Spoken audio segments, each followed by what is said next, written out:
तो प्रदेश भर के सभी युवा साथियों का स्वागत है और उन सभी साथियों का स्वागत है जो लंबे समय से हमारे ऑनलाइन कोर्स से जुड़े हुए। जैसा आप सभी को पता है कि उत्तराखंड हिंदी हमारे यहाँ पर कंप्लीट कराई जा रही। इसके बाद हम आपको जीएस के जितने भी टॉपिक होंगे वो कंप्लीट कराएंगे। तो आपसे रिक्वेस्ट करूँगा कि जितनी भी क्लास हमारे द्वारा अभी तक दी गई है आप उन्हें नोट डाउन कर लीजिए। उसी के साथ मैं आपको कहना चाहूँगा कि अगर आपने संधि की जो पहला पार्ट नहीं देखा, यानी अगर आपने अभी तक स्वर संधि के जो भेद हैं वो आपने नहीं देखे, तो प्लीज़ आप जाकर वो वाली क्लास ज़रूर देख लें, क्योंकि आपका ये जो टॉपिक है संधि का, ये इतना डिफ़िकल्ट टॉपिक है और ये आपको बहुत ही साधारण लैंग्वेज में आपको यहाँ पर बताया जा रहा है। तो इसलिए मैं कहूँगा कि आप जाकर संधि वाला जो टॉपिक है उसे जाकर आप वहाँ पर देख सकते हैं। चलिए, तो आज हमारा जो नेक्स्ट क्लास है इसमें हम व्यंजन संधि के बारे में बात करेंगे। व्यंजन संधि यानी कि स्वर या व्यंजन और प्रारंभ में आपका व्यंजन, यानी कि व्यंजन के साथ स्वर या कोई अन्य व्यंजन आने से जो संधि यहाँ पर बनेगी वो आपकी कहलाएगी व्यंजन संधि। समझ रहे हो? देखिए, इसमें अगर आप मतलब पढ़ी होगी संधि इससे पहले, मोस्टली सभी ने पढ़ी होगी, और इसमें बताया जाता है कि इसमें आपको करने पड़ेंगे कुछ रूल्स याद। रूल्स यानी कि कुछ नियम याद करने पड़ेंगे। 8 से 10 नियम, कहीं पर 15 नियम, इस प्रकार से नियम होते हैं। लेकिन मैं यहाँ पर आपको बिल्कुल जो सिंपली लैंग्वेज होगी उसमें आपको यहाँ पर कनेक्ट करने की कोशिश करूँगा, ताकि आप इन रूल्स को याद ना करते हुए भी आप संधि को ईजिली निकाल सको। प्रैक्टिस सेट भी हमारे द्वारा रखा गया बाद में, जैसे पिछली बार कराई गई थी, तो इसमें भी ऐसे आपको कराया जाएगा। चलिए, तो आज में आपको ध्यान रखना है, सबसे पहले तो आप जो व्यंजन संधि वो ध्यान रखें। जहाँ पर व्यंजन का मेल स्वर या व्यंजन में से किसी एक के साथ हो या इन दोनों के मिलने से विकार हो। विकार मैंने आपको कल बताया था, कुछ परिवर्तन होना विकार कहलाता है। विकार हो तो क्या कहलाएगा? आपका व्यंजन संधि कहलाएगा। ठीक है, व्यंजन संधि यानी कि वर्णों का मेल, और वर्ण में भी कौन कौन से? व्यंजन से मिलेंगे स्वर या व्यंजन। ठीक है, चलिए, व्यंजन संधि के कुछ नियम है, मैंने आपको बताए। नियम मैंने यहाँ पर लिखे हुए हैं, लेकिन आपको नियम याद नहीं रखने, आपको सिर्फ याद रखना है क्या? छोटा भाई और बड़ा भाई, छोटा भाई प्लस बड़ा भाई, ये आपको ध्यान रखना है। अब आप कहोगे कि सर संधि पढ़ा रहे हो या परिवार रजिस्टर की नकल लिखवा रहे हो? तो मैं आपको बताऊं, संधि ही आप पढ़ रहे हो, लेकिन यहाँ पर भाई बहनों से आप यहाँ पर इसे पढ़ने वाले हो। कैसे? थोड़ा सा ध्यान देंगे। देखिए, जहाँ पर भी आपको छोटा भाई मिल जाए, छोटा भाई मतलब कि आधा अक्षर, इसी के साथ आपको यहाँ पर बड़ा भाई मिल जाए यानी कि पूरा अक्षर, और ये आपस में दोनों मिले हों, ये आपस में क्या हो? दोनों मिले हों, संधि कौन सी होगी? व्यंजन संधि होगी। बिल्कुल सही। अब आप कहोगे कि सर आपने तो हमें पहले भी बताया है कि अगर य और वै के साथ कोई आधा अक्षर होगा तो संधि आपकी यण होगी। बिल्कुल जी, मैंने बताया था आपको ऐसा होगा, लेकिन याद रखना है, य वै स और स, य वै स, इन्हें छोड़कर कहीं पर भी आपको लगे कि छोटा भाई बड़ा भाई है, यानी कि आधा ज है, आधा च है, या आधा पै है, या आधा स पै है। मतलब कि जरूरी नहीं है उस एक ही परिवार के हो, चचा ताऊ के भी चल सकते हैं। चचा ताऊ समझ रहे हो? जैसे मान लीजिए आधा पै और यह, सॉरी यह तो इसमें नहीं आना, आधा च और पै। ठीक है, यहाँ पर ये छोटा भाई होगा, ये इसका बड़ा भाई होगा, हालांकि ताऊ चाचा के हैं मान लीजिए। और जहाँ पर आपके होंगे कौन से सगे होंगे, ज़्यादा आधा ज, आधा पै पूरा पै सॉरी, और आधा और तो खैर काफ़ी सारे एग्जाम्पल बन सकते हैं, लेकिन आपको सिर्फ याद रखना है कि छोटा भाई बड़ा भाई। अब आप कहोगे सर आपने इसमें यह और वह छुड़वा दिया, ये क्यों छुड़वाया? तो मैं आपको बता दूं, अगर यहाँ से कोई आधा अक्षर जुड़ा होगा तो संधि कौन सी होगी? आपकी यण होगी। फिर आपको होगी सर इसके अलावा आपने सह भी छुड़वाए, बिल्कुल छुड़वा दीजिए। मैंने ये वाला बड़ा सा है, पेट पटा सा है, छोटा सा है, यानी कि इनसे कोई आधा अक्षर जुड़ा होगा तब संधि कौन सी होगी? कौन सी होगी भाई? विसर्ग संधि होगी, यानी कि विसर्ग संधि। 3-4 रूल ये भी खत्म हो गया आपके। 3-4 विसर्ग वाले जो रूल हैं वो भी आपके यहाँ पर खत्म हो जाएंगे, समझ रहे हो? चलिए कुछ एग्जाम्पल ले लीजिए। जैसे आपने पढ़ा होगा उज्ज्वल, उत प्लस जवल, आपने पढ़ा होगा ना, उत प्लस जवल। तत्लीन, तत् प्लस लीन। स्वच्छंद, संविधान। ठीक है, चलिए कुछ रूल्स एक बार निगाहों में भी निकाल देते हैं कि आखिर ये बनते क्यों हैं, थोड़ा देख लेंगे। प्रथम वर्ण यानी कि किसी वर्ग का पहला वर्ण, जैसे कचड़ तप, कै च ट त प, इनके बाद अगर तीसरा या चौथा आ जाए तो जो कचड़ तप होगा ना ये आपका तीसरे में परिवर्तित हो जाएगा, यानी गजड़ दब में, ग ज ड द और ब, इसमें क्या हो जाएगा? परिवर्तित हो जाएगा, समझ रहे हो? वहीं दूसरा रूल क्या है? वर्ग का अगर पहला वर्ण यानी वही कचड़ तप, कै च ट त और प, यदि पांचवा डैनम, ड अण न म, अगर इनका मेल इससे हो जाएगा तो जो पहला वर्ण है ना वो आपका पांचवें वर्ण में क्या हो जाएगा? कन्वर्ट हो जाएगा। ठीक है, इसका एग्जाम्पल लिखवाऊंगा, टेंशन ना लो। ठीक है, यदि ए आ ई उ के बाद 6 आ जाए, यानी कि इन 4 स्वर का मेल किसी व्यंजन यानी कि 6 से हो जाए तो इससे पहले क्या लग जाएगा? आधा च लग जाएगा। मैंने आपको क्या कहा था छोटा भाई, अगर आधा च और 6 लगा हुआ ना तब भी क्या लगा के आओगे? क्या लगा के आओगे? अरे भाई क्या लगा के आओगे? व्यंजन संधि, बिल्कुल सही। ये जो आधा क्या है, ये आधा च है ना, ये क्या में कन्वर्ट हो जाएगा? ये आपका हट जाएगा और यहाँ पर प्लस का चिन्ह आ जाएगा। ठीक है जी, चलिए थोड़ा ध्यान, मतलब ये भी समझना, केवल लगा नहीं, ये भी टेंशन ना लो, भी सब समझाऊंगा। अभी मैं थोड़ा सा रूल्स आपको बता दूं कि ये आधा च आधा ट आधा तय क्यों बन रहे हैं, छोटा भाई बड़ा भाई कहाँ से आ रहे हैं, तो मैं सिर्फ आपको ये समझा रहा हूँ बस। ठीक है, ये रूल्स आपको लिखने नहीं, लिखना चाहो तो लिख लो, कोई दिक्कत नहीं, लिख लो, फायदेमंद ही है, लेकिन इनके बिना भी आप कनेक्ट कर सकते हो, मैं बताऊँगा कैसे भी। ठीक है, यदि तय के बाद छ आ जाए तो च बनेगा, तय के बाद ज आ जाए तो क्या बनेगा? आधा ज या झ में तो ज बनेगा, ट में तो ट बनेगा, ल हो तो ल बनेगा, स हो तो स। देखो स अगर हो ना तो स नहीं बनेगा, क्या तय का च बन जाएगा और स का छ बन जाएगा। जो भी तो मैंने आपको कहा कि आधा स नहीं आएगा, आधा स कहाँ पर आएगा? विसर्ग में। चलिए एक और देख लीजिए, यदि रीरी र और स के बाद सभी स्वर आ जाए और न आ जाए तो इस न का क्या बनेगा? अण बन जाएगा। ध्यान रखना, न का क्या बनना है? अण। ये भी मैं आपको भी जब संधि पढ़ाऊंगा ना, अभी संधि पढ़ाना है तो सिर्फ थोड़ा सा बता रहा हूँ आपको कि ये रूल्स है।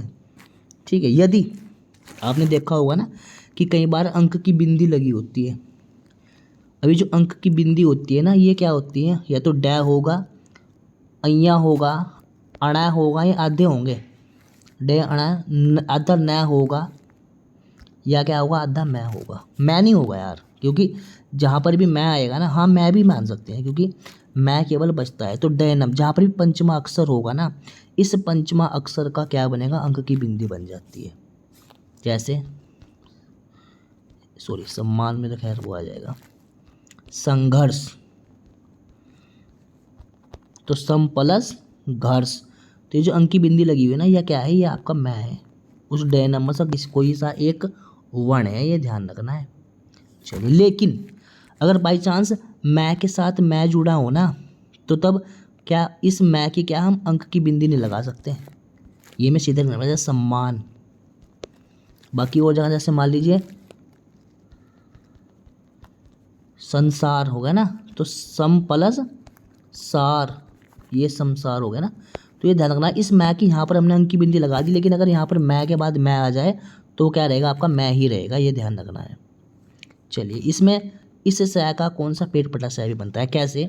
यदि ए आ स से पहले हो और बाद में क्या हो आपका कोई स्वर हो तो ये वाला स आपका छोटा सा पेट पटा स में कन्वर्ट आपका हो जाएगा। ये कुछ रूल हैं, इन्हें आप नोट कर लेंगे क्योंकि फ़ायदा तो है,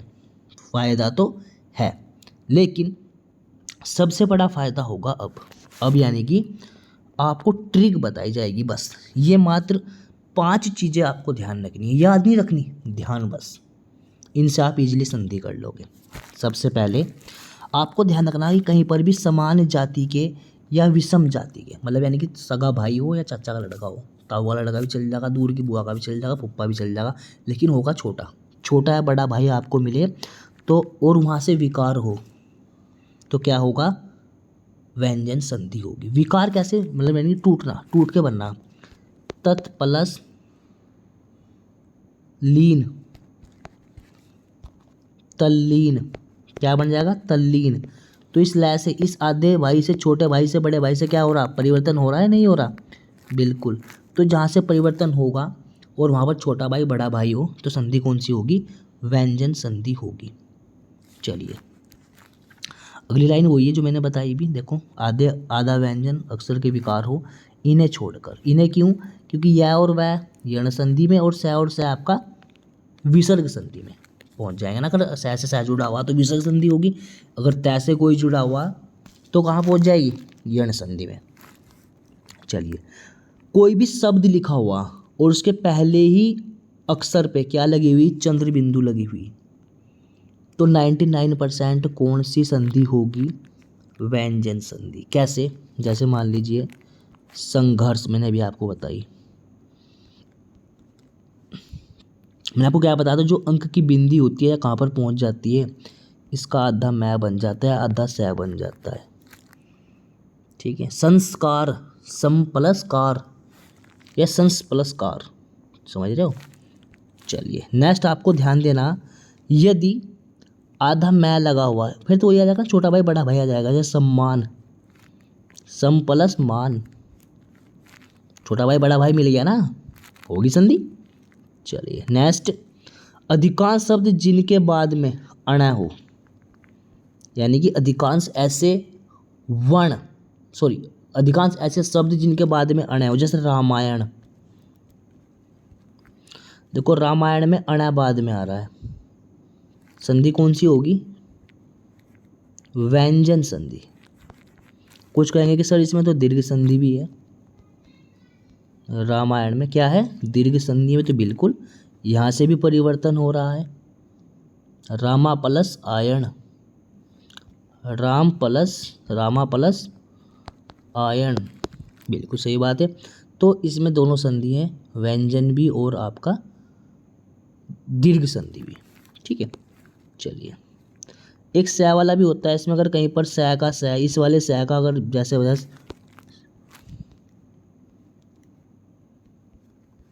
सुस प्लस मा, क्या बन जाएगा, सुषमा, तो संधि कौन सी हो जाएगी आपकी, व्यंजन संधि। तो आपको ध्यान रखना है, जहाँ पर भी छोटे भाई बड़े भाई से परिवर्तन हो या पहले अक्षर पर अनुस्वार यानी कि अंक की बिंदी लगी हो, या अधिकांश शब्द में जिसके बाद में क्या हो, अणा हो, और अधिकांश शब्द में जिनमें पेट पटा स हो, और वो भी क्या का बना हुआ, इस स का, छोटे स का पेट पटा स बना हो, या उनके अलावा ये कुछ नियम मैंने बताए हैं, इन नियम को भी एक बार देख लो। यानी कि प्रथम वर्ग का पांचवें वर्ग में या तीसरे वर्ग में कन्वर्ट होने पर यह है कौन से, तीसरे वर्ग में, और पहले वर्ग का अगर पांचवें वर्ग में कन्वर्ट का मेल हो जाए तो पहला आपका पांचवें वर्ग में कन्वर्ट हो जाता है। ए आ ऊ के बाद अगर च आ जाए तो च से पहले क्या लग जाएगा, आपका च लग जाएगा, जैसे अनुच्छेद, अनु प्लस छेद, तो बड़ा ऊ आ गया, इसके बाद छ है तो ऑटोमेटिकली क्या लगा देंगे, च लगा देंगे, अनुच्छेद। उसके अलावा अगर कहीं पर भी ये तय वाले बहुत आते हैं, देखिए अगर कभी कोई भी शब्द आपको टूट रहा है ना तो ट से मोस्टली टूटेगा, तय के बाद च छ आ जाए तो च पर टूट जाएगा, तय के बाद ज झ तो ज, तय के बाद ट ठ तो ट, तय के बाद ल तो ल, और स के बाद तो तय च में और स छ में आपका परिवर्तित यहाँ पर हो जाएगा। वहीं है की अगर मैं बात करूँ तो तय आपका द में और है आपका है में ही यहाँ पर बना रहेगा, ये आपको ध्यान रखना है। और बाकी अंक की बिंदी मैंने बता दी कि अंक की बिंदी का आपका वही उसी वर्ण का पांचवा अक्षर यानी कि ड य अण न म बन जाएगा। ये आपको ध्यान देना है। चलिए थोड़ा सा इसके एग्जाम्पल हैं वो देख लीजिए। जैसे देखो वार्डमय, बिल्कुल सही। देखो मैंने आपको क्या बताया था कि कुछ नहीं देखना, आपको देखना है कि छोटा भाई बड़ा भाई, बिल्कुल सही। वार्डमय लिखा है ना, तो यहाँ से परिवर्तन हो रहा है नहीं हो रहा है, बिल्कुल डै और डै से वार्डमय, तो क्या बन जाएगा वाकमय। अच प्लस नाथ, नास, अचनास, ठीक है। उन प्लस नयन, उत प्लस नयन, उन्नयन। अम प्लस क्या अप प्लस मय, अपमय, तो पै वर्ग क्या में कन्वर्ट हो रहा है मैं में, पहला। तीसरा क्या में कन्वर्ट हो रहा है पै फै बै भै मैं, तो पहला क्या में कन्वर्ट हो रहा है पांचवे में। रूल बताया थे ना आपको, रूल भी तो देखते रहो कि रूल चल रहे या नहीं चल रहे। क्या वर्ग आपका क्या में डै में, पांचवे में, बिल्कुल सही बात है। तो जहाँ पर भी पांचवें वर्ण का पहले वर्ण का मेल या तो तीसरे से या पांचवे से पांचवे से हो तो पहला क्या में पांचवे में, और कहीं पर अगर यदि पहले का तीसरे से या आपका चौथे से, तब ये क्या में आपका तीसरे में कन्वर्ट होता है। कुछ और देख लीजिए, देखो छोटा भाई बड़ा भाई वही, उत प्लस चरण, सत प्लस जन, उज प्लस झाटिका, तट प्लस टीका, उड़ प्लस डयन, उत प्लस डयन, उत प्लस लास, ठीक है जी। देखो पहले मैंने आपको एक रूल बताया ना कि पहले अक्षर पे क्या अंक की बिंदी, सम प्लस कल्प, किच प्लस चित, तो क्या बन जाएगा किम। अंक की बिंदी सबके क्या बन जाएंगे मैं बन जाएंगे, सम प्लस चय, समझ रहे हो, सम प्लस पूर्ण, सम प्लस बंध, सम प्लस तोष, सम प्लस बंध, सम प्लस पूर्ण, ठीक है जी। तो जहाँ पर भी छोटा भाई, फिर वहीं आ जाओ, छोटा भाई या बड़ा भाई इनका आपस में मेल हो, या दूसरा रूल क्या था कि पहले अक्षर पर अंक की बिंदी हो या लास्ट में अणा हो, या स की जगह पेट पटा स यूज हो, या छोटा भाई बड़ा भाई हो, तो संधि कौन सी होगी आपकी व्यंजन संधि होगी, केवल किन्हें छोड़ के, यह अणा और आपका यह अणा। इसके अलावा आपको क्या छोड़ना है, क्या छोड़ना बताओ मुझे, बिल्कुल सही, क्या स और स, ये आपको वहाँ पर छोड़ने पड़ेंगे, ठीक है जी। चलिए हालांकि सिलेबस में नहीं है हमारी संधि कौन सी विषय, लेकिन उसे भी हम यहाँ पर हल्का फुल्का देखेंगे अगली क्लास में, ठीक है। संरक्षण देखो पहले पे लगा हुआ, सम प्लस विधान, सम प्लस वाद, सम प्लस योग, सम प्लस सय, और सम प्लस सार, सम प्लस लग्न, ठीक है। तो एग्जाम्पल मैंने काफ़ी सारे आपको दे दिए, अब आपको पढ़ना है और इसे रिवीजन करना है। क्लास आप रिवीजन करते रहिए, 2 से 3 बार आप देख लीजिए, एक बार में आपकी समझ में नहीं आएगी। हालांकि बहुत ही ज़्यादा सिंपल लैंग्वेज में मैंने आपको पढ़ाने की कोशिश की है ताकि आप कुछ अच्छा कर सको, ठीक है। अगली वाली जो क्लास होगी उसमें आपको विसर्ग संधि बताई जाएगी, ठीक है। थैंक्स फॉर वॉचिंग, मिलते हैं आपको नेक्स्ट क्लास में।